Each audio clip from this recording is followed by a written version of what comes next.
Olá, ouvintes do nosso melhor podcast jurídico do nosso Vale do Rio Doce. Hoje viemos apresentar mais uma edição do podcast Liminarmente Falando. Hoje estou com essa seleção, este Dream Team jurídico ao meu lado. Temos aqui o senhor Vitor Goulart, senhor doutor Matheus Souza, senhor doutor Matheus Henrique, senhor doutor Marcos Vinícius. E hoje a gente está com essa galera nota 10 para falar sobre as fraudes no processo de licitação, minha galera. Vamos entender com um caso prático, né? Esse é um tema de direito administrativo que precisa ser avaliado de uma maneira mais simples, mais exemplificada. Mediante isso, vamos pegar um exemplo que a gente teve em nossa cidade. Aqui no município de Governador Valadares, a gente teve a Operação Mar de Lama. As investigações começaram por meados de 2013 e 2014 e o processo se instala até os dias atuais. Mediante isso, vamos fazer uma breve elucidação do que aconteceu e trabalhar isso mediante as formas, princípios, questões de legalidade dentro do direito administrativo. Matheus, você que é o nosso Léo Dias jurídico, sempre antenado na fofoca jurídica, no corredor do fórum. O que você traz para nós sobre esse caso? Eu lembro que na época teve umas chuvas, se eu não me engano envolveu aquela questão de Brumadinho. Conta para nós o que houve. Isso foi isso mesmo. Primeiramente, boa noite a todos, deixando bem claro, de acordo com as investigações, hein? Vamos lá. Começou mesmo em 2014, essa operação de Mar de Lama, né, como foi chamado, esse esquema de corrupção que assustou todos os valadarenses, né? Foi algo que realmente deixou a gente muito abalado, foi uma coisa que saiu em todos os jornais, e esse grupo aproveitou essa decretação da calamidade pública e, por causa das fortes chuvas, né, igual o Davi ressaltou, e desviou recursos que eram destinados a essa limpeza urbana e também as obras emergenciais que foram paralisadas. No caso, esses roubos foram através de o quê? Eles usaram licitações, fraudes em licitações, uso de despesas de fachada, empresas de fachada e contratos superfaturados, pagamentos sistemáticos de propina, né? Essas consequências foi um número alarmante que a gente às vezes não tem a noção do quanto foi, que é 1,5 bilhão.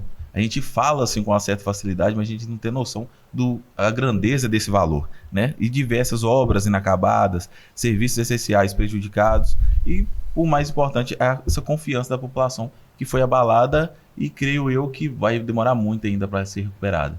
Sem dúvida, né? Você viola a confiança, né, da população com a parte administrativa do setor. Realmente é uma condição complicada. Sim. E quando a gente pensa nisso, eu acho que uma análise do direito administrativo deve iniciar do começo, ou melhor falando, né? A ordem principiológica disso.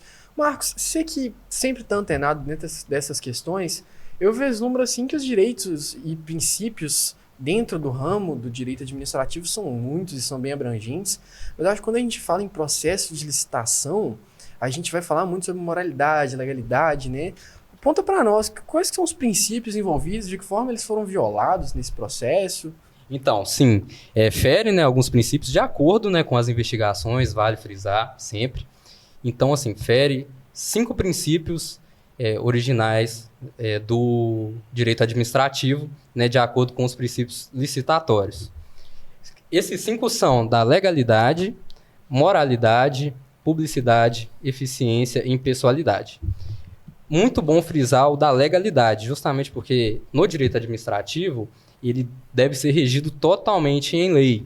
Então, assim, não havendo na verdade, né, contratos feitos sem serem regidos pela licitação, né, de uma forma individual, de uma forma específica, salvo aqueles que estão previstos, né, e estão legalmente previstos em lei, aí sim pode ser feito. Porém, se não, aí ocorre esse dano grave, né, a esse princípio.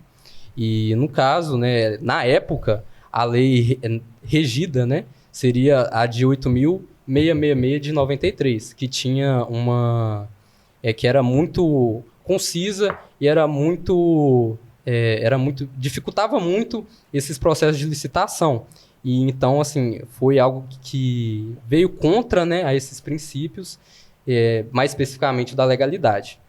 Outro princípio também que vale ressaltar seria o da eficiência, porque, de acordo com as investigações, né, vale frisar, teve obras inacabadas, recursos mal utilizados, também teve obras inexistentes. Então, no princípio da eficiência, tem que haver o menor número de recursos possíveis para maior número de eficiência, coisa que não ocorreu.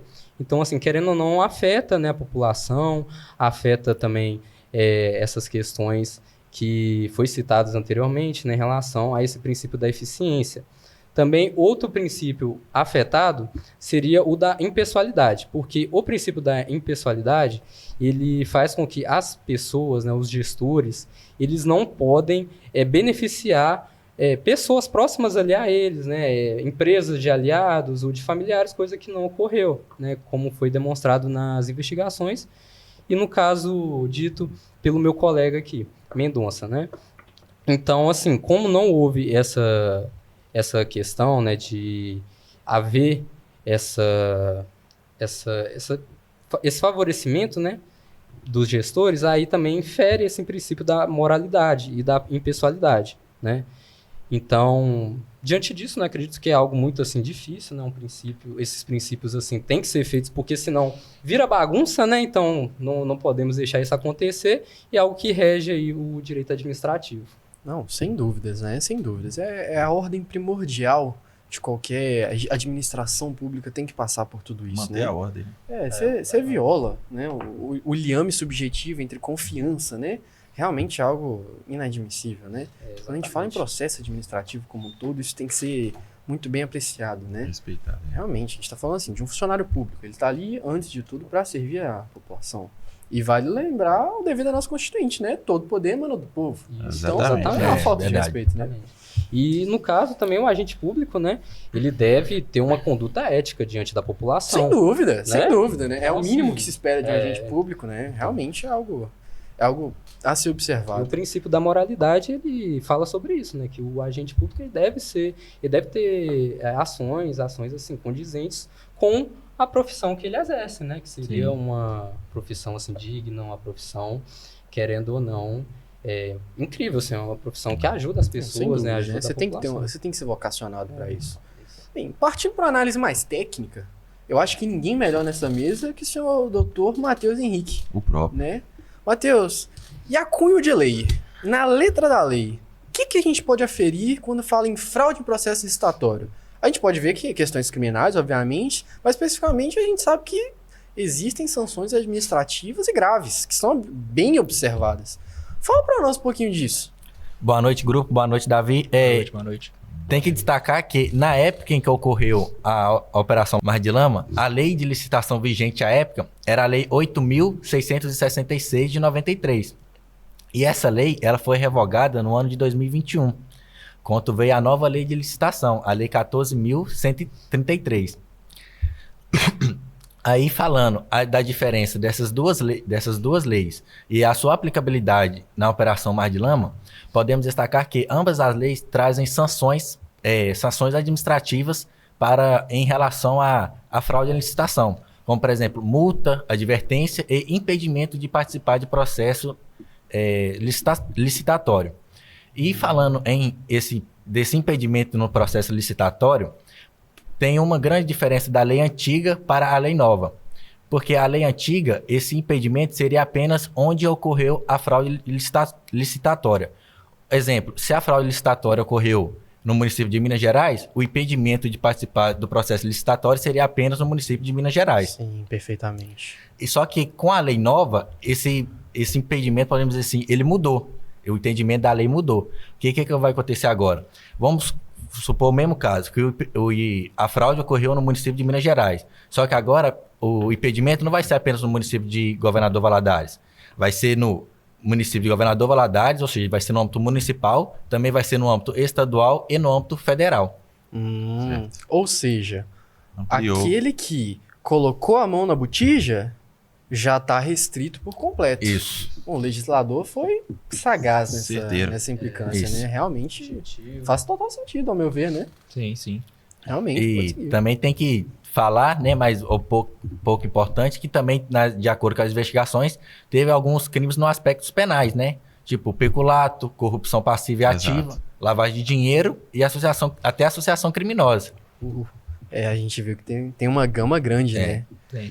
Realmente. Em questões técnicas, a gente vê que é algo denso, é algo bem complicado, né? É bom, bela comparação, doutor Matheus. E pra gente encerrar, se não me vem bem a memória, ainda cabe o que se falar da Lei 12.846, né? De 2013, que foi editada, porque quando a gente fala nesse âmbito, a gente tem que falar um pouquinho da lei de corrupção também, né? Ô Vitão, o que você pensa sobre isso, cara? Então, falando sobre essa lei, se a gente pode comparar, né, com o caso que estamos falando, né, quais seriam as infrações que podem ser consideradas, né? Por exemplo, pode ser promover ou oferecer vantagem devida a agentes públicos, né? Fraudar licitação e até dificultar investigações de órgãos como o IBAMA ou órgãos ambientais, né? E se for comprovado, esses exemplos que eu acabei de dizer, o que pode acontecer com a empresa?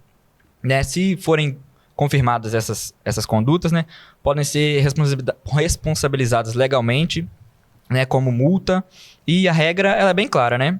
Pode haver multa de 20% do faturamento bruto da empresa, né, além da obrigatoriedade de publicar a decisão condenatória e o registro cadastro nacional das empresas. E as consequências são bem sérias, né? Falando assim por baixo por números, 20% pode parecer pouco, mas é 20% do valor inteiro. Quando a gente fala em cifras, 20% faz diferença. Faz né? demais. A gente pode pegar como, por exemplo, que o Matheus falou, 1 bilhão, 20% de 1 bilhão. Nossa. 200 Por exemplo, A gente milhões. tá falando milhões. em um impacto de 200 milhões. milhões. É muita coisa. Realmente é considerável. Então, senhores, eu acho que encerramos por aqui. Sim. Não é mesmo? Perfeito. Sim. A você, ouvinte, agradeço mais uma vez pela atenção, por dedicar seus ouvidos tão primorosos, as nossas vozes tão perspicazes. Realmente é um prazer poder contribuir e dar acesso à informação. Então, liminarmente falando, encerramos esse podcast. Desejamos uma excelente semana a você, caro ouvinte. Muito obrigado, senhores. Falou. Falou, valeu. Tchau.